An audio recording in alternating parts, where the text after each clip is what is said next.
Bonjour, je m'appelle Élodie Rabé et vous écoutez Hors Texte, le podcast d'actualité de La Voix du Nord.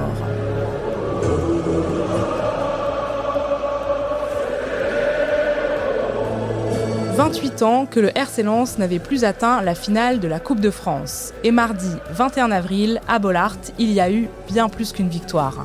Un succès net, 4-1 contre Toulouse, un match maîtrisé et puis surtout une scène, des milliers de supporters qui envahissent la pelouse comme si tout un territoire retenait son souffle depuis des années.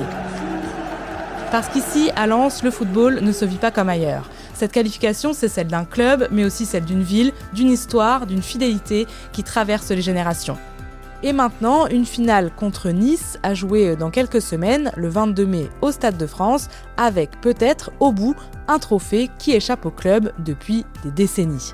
Alors, pourquoi cette qualification touche autant ? Et surtout, est-ce que cette fois, c'est la bonne ? On en parle avec Sandrine Arestier et Loïc Costet, tous les deux journalistes au service des sports de La Voix du Nord et spécialistes du RC Lens. Bonjour à tous les deux. Bonjour.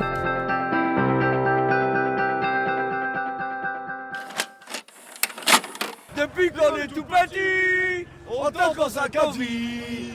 Partout à tes côtés, pour toi on va chanter. Notre cœur bat pas pour toi, nous sommes fous de toi. Et à travers la France, on chantera pour l'Lens. Allez, allez, allez, allez, allez, allez, allez, allez, allez, allez, Lens.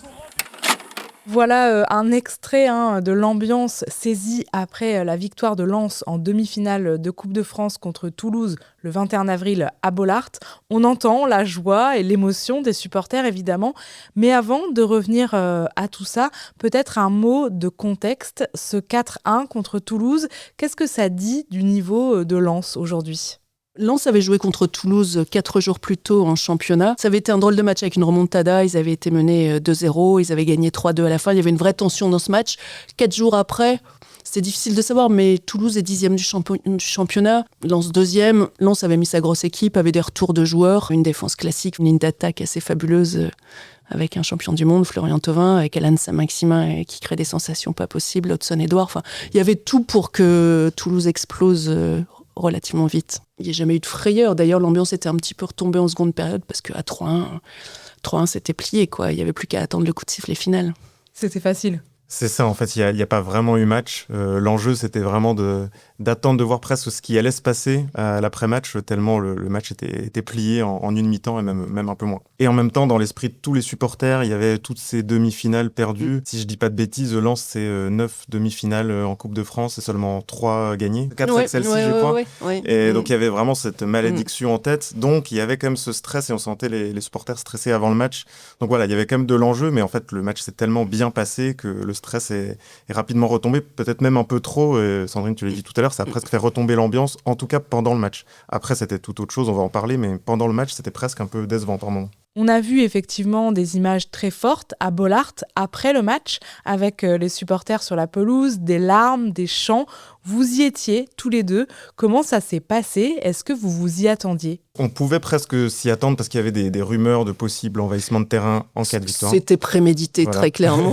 Mais et puis de toute façon, c'est vrai que alors les gens qui n'étaient pas au stade ont peut-être vu les images du moment où en fait tous les supporters rentrent sur la pelouse, mais en fait ça fait 5-10 minutes qu'on le voyait arriver parce qu'il y avait déjà des dizaines, des centaines de supporters qui étaient prêts à bondir, donc on savait que ça allait arriver, mais n'empêche que quand on le voit de ses propres yeux, d'ailleurs les quelques supporters aussi qui étaient avec nous au niveau de la tribune de presse, donc on n'a pas pu descendre à ce moment-là, qui regardaient ça d'en haut, disaient il fallait être là pour voir ça de ses propres yeux parce que ça reste très impressionnant, même si on s'y attend. C'est impressionnant. Mais là, c'est toute la pelouse qui a été recouverte d'un seul coup. On a vu coup de sifflet final et les gens qui ont surgi, c'est une vraie marée humaine qui a recouvert absolument toute la pelouse, qui a englouti les joueurs aussi un petit peu.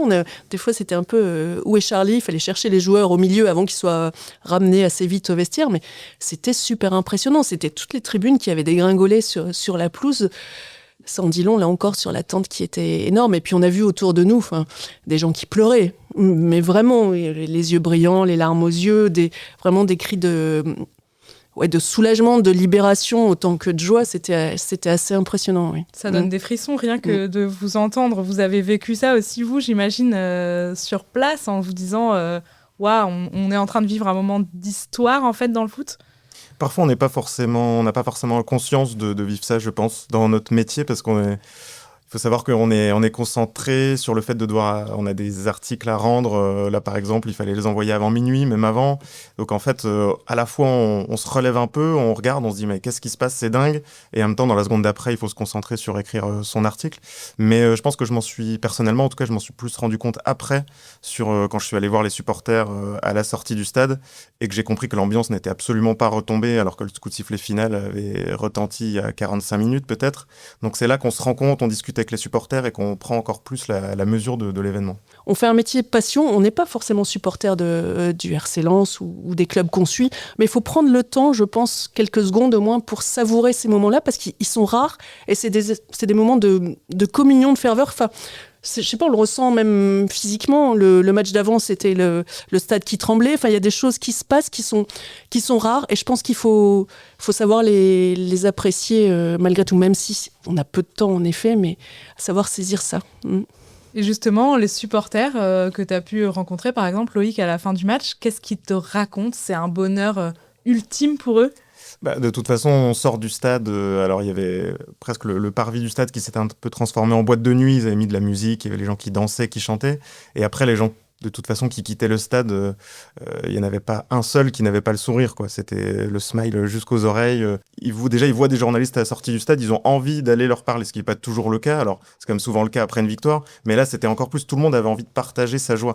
Et donc, les supporters, ils viennent vers moi. Alors, il y en a qui crient, qui chantent, qui dansent, que je peux limite même pas contrôler.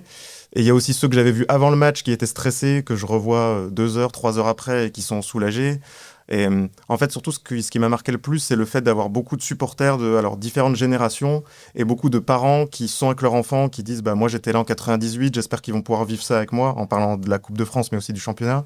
Donc c'était surtout ça, en fait, l'impression d'avoir vécu un grand moment, mais déjà beaucoup de discours, les regards qui étaient tournés vers la finale, vers le Stade de France. Tous les gens n'avaient qu'une chose en tête, c'était de savoir est-ce qu'ils allaient être là au Stade de France le 22 mai. Franchement incroyable, je viens au stade depuis 2006. J'ai connu Lens Arsenal, etc. Mais c'était incroyable, là, franchement. C'était magnifique. Incroyable. Tu vois, la gorge, elle est un petit peu cassée, mais c'est exceptionnel.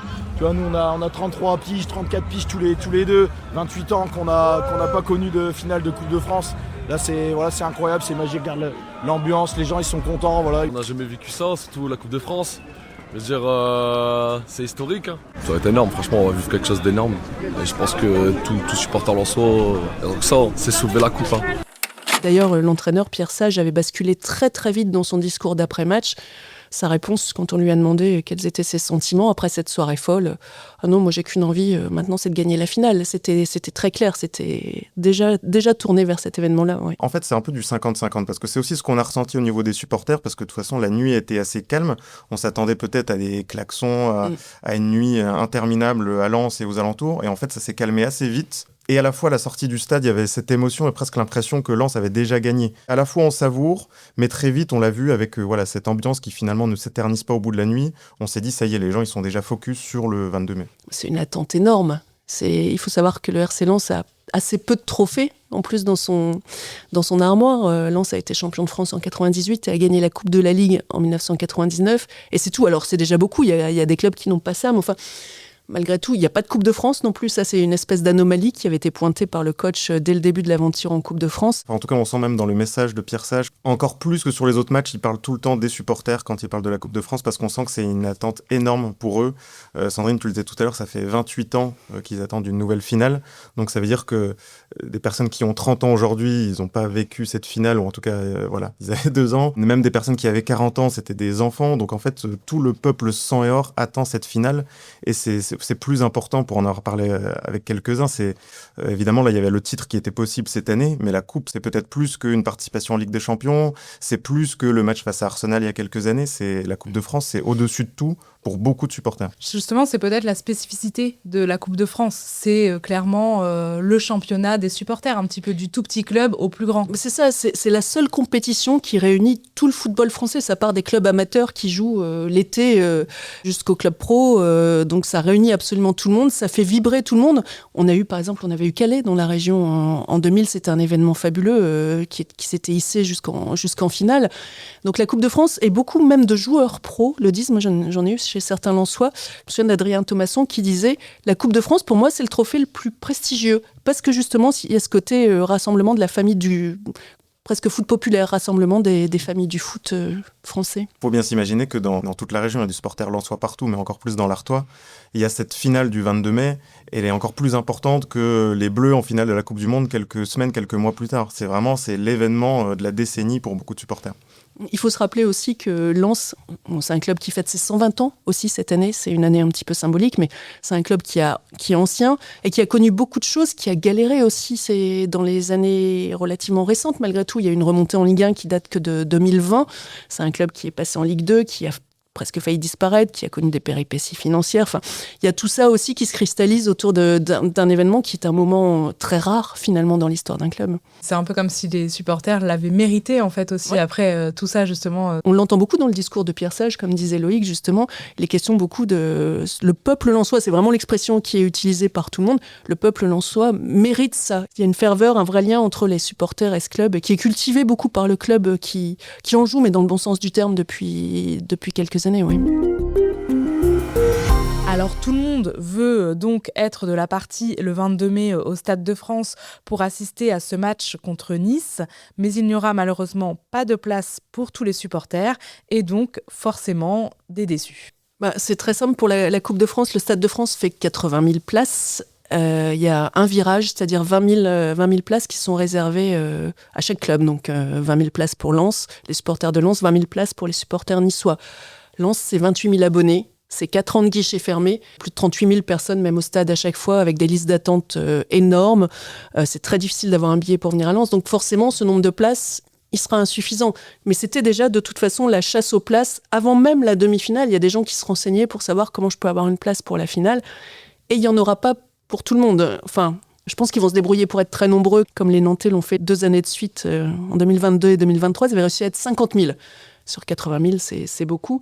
Parce que sur les 80 000 places du Stade de France, il n'y en aura que 8 000 autres qui seront mises en vente par la fédération, puisque le reste est réservé aux sponsors, aux partenaires, aux familles du football aussi. Alors, les familles du football, c'est les ligues, les clubs amateurs, toutes des choses comme ça. Donc, il y a déjà plein de supporters qui se sont rapprochés des ligues régionales. Il y a des sections qui ont écrit à toutes les ligues régionales pour essayer de récupérer les places. Il y a des groupes d'entraide qui se sont montés. Il y a plein de concours pour gagner des places. Donc, les gens participent à des concours partout, à France Télé, absolument partout. On s'inscrit sur le compte de la Fédé. Enfin, c'est vraiment la débrouille là pour essayer d'avoir sa place. Après, il faut le dire aussi, c'est vrai que c'est le rêve ultime là aujourd'hui pour un supporter d'avoir des places pour le Stade de France, mais de toute façon, ça va être une fête énorme dans tout le Pas-de-Calais, dans tout l'Artois. Il y aura un écran géant, ou voire plusieurs écrans géants à Lens. C'est vrai qu'on parle beaucoup de Lens, mais en fait, c'est tout l'Artois. À Béthune, le maire a déjà annoncé son intention de mettre un grand écran sur la grande place de Béthune.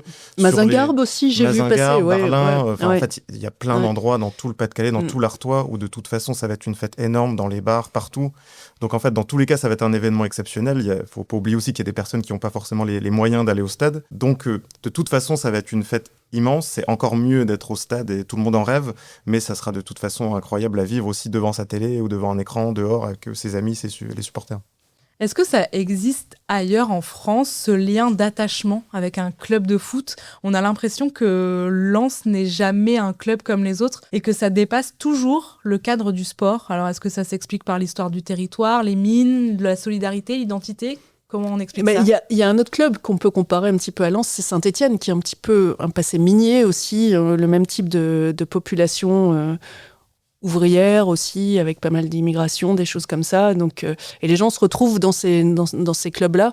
Donc Saint-Étienne, il y a un petit peu de ça, mais c'est vrai que Lens, c'est une ferveur à part. Il y a d'autres clubs. On peut parler de Marseille qui draine une passion folle, mais les clubs où il y a vraiment un attachement qui est viscéral, il n'y en a pas quand même des quantités. Et c'est quelque chose, moi j'ai encore rencontré des supporters, même avant la demi-finale, qui me racontaient, qui étaient avec leurs enfants, qui disaient oui mais moi c'est mon père, c'est mon grand-père qui m'ont transmis, des femmes aussi, la grand-mère, la sœur. Ça se transmet vraiment depuis des générations et ça continue jusqu'aux minots qui ont quelques années aujourd'hui, qu'on voit avec les maillots Lens est complètement déchaîné parfois en tribune. Donc il y a ce côté-là aussi, transmission, qui est très fort. C'est un club des mines, au départ, Lens, il n'y a pas de secret. Donc il y a ça qui ressort fort, oui. Il suffit d'aller à Arras, d'aller à Béthune et d'aller dans tous les villages les plus petits du Pas-de-Calais. Là, j'ai vu avant la demi-finale, il y avait des villes qui avaient mis leur écusson, qui avaient changé leur écusson de la ville sur Facebook, par exemple, pour le mettre aux couleurs du RC Lens. Ça dépasse bien largement le cadre du sport. Et de toute façon, sur ces villes-là, dans le Pas-de-Calais, alors encore une fois, il y a aussi des supporters lillois dans le Pas-de-Calais, etc. Il y a des sections de supporters. Mais quand même, quand on est dans le Pas-de-Calais, peu importe où on va, au bar, au resto, si on va jouer au foot quelque part, on tombe sur des supporters partout, quasiment tout le monde est supporter du club et c'est aussi pour ça que ça va être un événement immense parce que tout le monde n'attend que ça. Alors le 21 avril, c'était effectivement de très belles images, il y a eu beaucoup d'émotions, on l'a dit, mais ces envahissements de terrain pourraient tout de même valoir des sanctions pour le club. Est-ce que ça va venir gâcher la fête ? Alors, les sanctions, s'il y en a, ce sera par la commission de discipline de la Fédération française de football. L'envahissement de terrain, a priori, il n'y a pas grand risque, parce que c'est quelque chose d'assez habituel en Coupe de France, qui est toléré tant qu'il est après match, évidemment, que ça n'interrompt pas le match, tant que c'est festif, qu'il n'y a pas d'incident particulier, tant que la sécurité des joueurs, leur intégrité n'est pas menacée.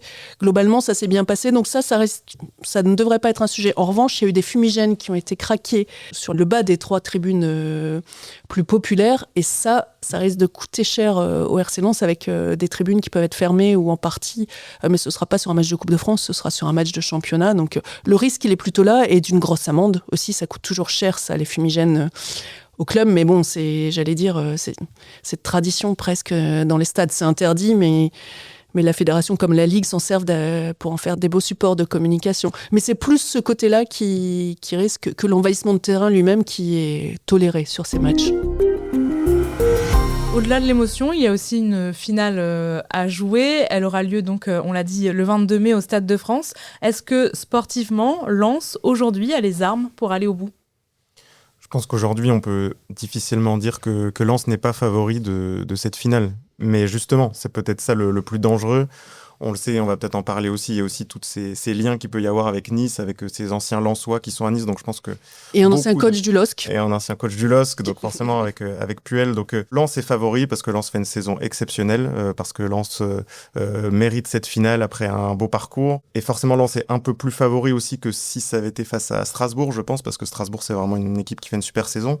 Mais il faut vraiment pas enterrer les Niçois, mais je pense pas que ça soit dans la stratégie de Lens de le faire.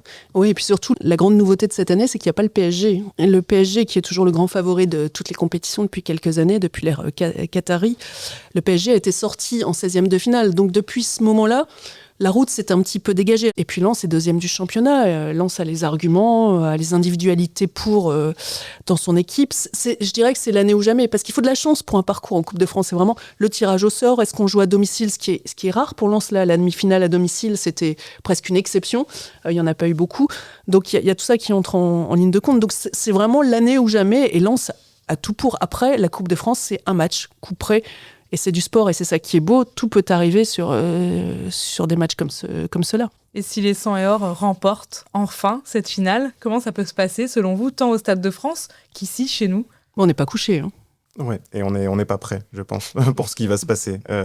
Au Stade de France, déjà, et effectivement, comme tu le disais, oui, ici, à Lens, partout, dans toutes les villes du Pas-de-Calais, ça va être une soirée mémorable et extraordinaire. Et je pense que, voilà, un peu comme on le disait pour l'envahissement de terrain sur la demi-finale, on s'y attend, mais on ne peut pas non plus être préparé à cette émotion-là.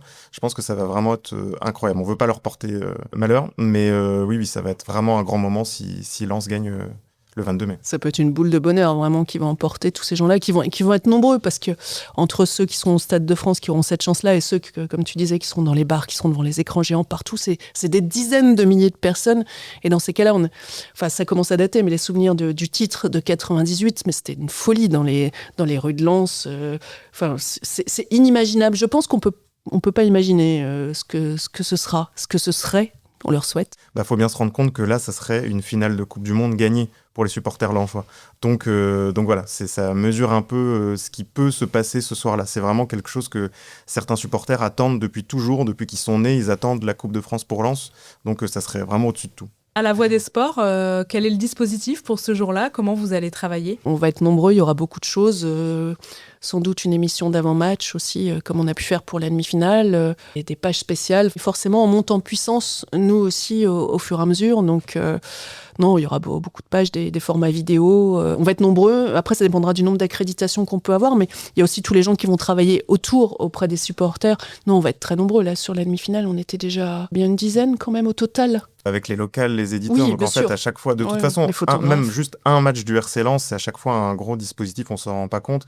Et là, encore plus sur une demi-finale, une finale, oui, c'est...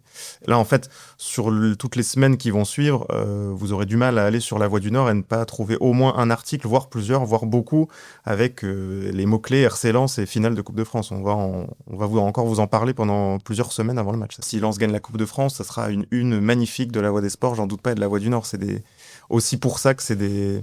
Enfin, en tant que journaliste, en tant qu'humain, etc., c'est des moments incroyables à vivre. Mais c'est sûr que dans une carrière de journaliste, moi, en tout cas, j'ai pas encore vécu de moments aussi jeune, grands. toi. Donc, je sais que, oui, je sais déjà que je me souviendrai très longtemps de cette demi-finale. Et s'il y a titre au bout, oui, ça sera un grand souvenir, c'est sûr. Un grand merci pour votre participation et votre analyse de ce grand événement sportif. Vous pouvez évidemment retrouver toutes les infos pratiques pour la finale à venir sur notre site internet et suivre l'ensemble des actualités sportives sur le site de La Voix des Sports. D'ici là, n'hésitez pas à vous abonner à notre podcast sur votre plateforme d'écoute préférée pour rester informé des dernières actualités. Hors texte, c'est le podcast d'actualité de La Voix du Nord à retrouver tous les jeudis.